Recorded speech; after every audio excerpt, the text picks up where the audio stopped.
Welcome to NAOMI'S Filipino Kitchen, or as they say in the Philippines, mabuhay! Today, I'm going to show you one of my favorite chicken recipe. It can be served with rice, potatoes, vegetables, or whatever you fancy. But before I start, let me introduce you to a good friend, Sophia.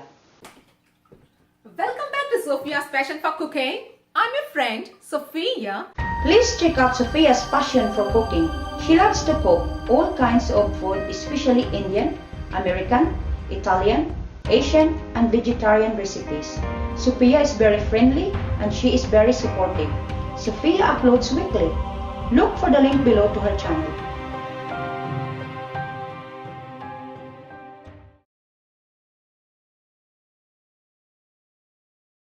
Here are the ingredients of today's dish: chicken stock, soy sauce, garlic, chili pepper, lemon juice, honey, cooking oil, butter, ground black pepper, salt, and sesame seeds. Now let's start cooking by preparing the chicken.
I hope you enjoyed the recipe today, and if you like it, then like it. And if you love it, please subscribe. And remember, I release a new recipe every Wednesday. And please say hello to Sophia from me. Thank you. See you soon.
Hi guys, if you want to see how I cook beef humba, click here. If you want to see how I cook garlic prawns, click here.